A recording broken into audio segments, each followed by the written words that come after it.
बहुत पुरानी बात है। हिमालय में प्रसिद्ध मानस नाम की झील थी। वहां पर कई पशु पक्षियों के साथ ही हंसों का एक झुंड भी रहता था।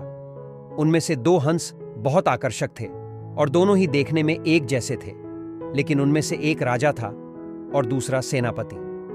राजा का नाम था धृतराष्ट्र और सेनापति का नाम सुमुखा था। झील का नजारा बादलों के बीच में स्वर्ग जैसा प्रतीत होता था। उन समय झील और उसमें रहने वाले हंसों की प्रसिद्धि वहां आने जाने वाले पर्यटकों के साथ देश विदेश में फैल गई थी। वहां का गुणगान कई कवियों ने अपनी कविताओं में किया, जिससे प्रभावित होकर वाराणसी के राजा को वह नजारा देखने की इच्छा हुई। राजा ने अपने राज्य में बिल्कुल वैसी ही झील का निर्माण करवाया और वहां पर कई प्रकार के सुंदर और आकर्षक फुलाएं के पौधों के साथ ही स्वादिष्ट फलों के पेड़ लगवाए। साथ ही विभिन्न प्रजाति के पशु पक्षियों की देखभाल और उनकी सुरक्षा की व्यवस्था का आदेश भी दिया। वाराणसी का यह सरोवर भी स्वर्ग जैसा सुंदर था, लेकिन राजा के मन में अभी उन दो हंसों को देखने की इच्छा थी जो मानस सरोवर में रहते थे। एक दिन मानस सरोवर के अन्य हंसों ने राजा के सामने वाराणसी के सरोवर जाने की इच्छा प्रकट की, लेकिन हंसाएं का राजा समझदार था।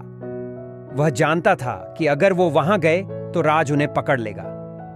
उसने सभी हंसों को वाराणसी जाने से मना किया, लेकिन वो नहीं माने। तब राजा और सेनापति के साथ सभी हंस वाराणसी की ओर उड़ चले।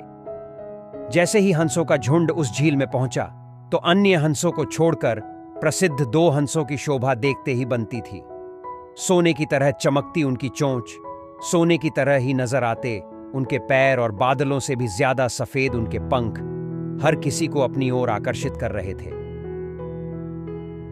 हंसों के पहुंचने की खबर राजा को दी गई।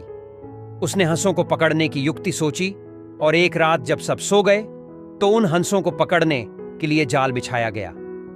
अगले दिन जब हंसों का राजा जागा और भ्रमण पर निकला तो वह जाल में फंस गया। उसने तुरंत ही तेज आवाज में अन्य सभी हंसों को वहां से उड़ने और अपनी जान बचाने का आदेश दिया। अन्य सभी हंस उड़ गए, लेकिन उनका सेनापति सुमुखा अपने स्वामी को फंसा देखकर उसे बचाने के लिए वहीं रुक गया। इस बीच हंस को पकड़ने के लिए सैनिक वहां आ गया।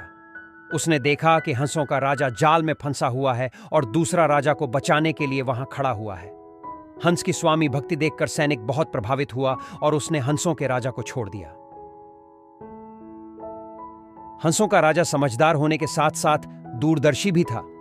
उसने सोचा कि अगर राजा को पता चलेगा कि सैनिक ने उसे छोड़ दिया है तो राजा इसे जरूर प्राणदंड देगा। तब उसने सैनिक से कहा कि आप हमें अपने राजा के पास ले चलें। यह सुनकर सैनिक उन्हें अपने साथ राज दरबार में ले गया। दोनों हंस सैनिक के कंधे पर बैठे थे। हंसों को सैनिक के कंधे पर बैठा देखकर हर कोई सोच में पड़ गया। जब राजा ने इस बात का रहस्य पूछा तो सैनिक ने सारी बात सच सच बता दी। सैनिक की बात सुनकर राजा के साथ ही सारा दरबार उनके साहस और सेनापति की स्वामी भक्ति पर हैरान रह गया और सभी के मन में उनके लिए प्रेम जाग उठा।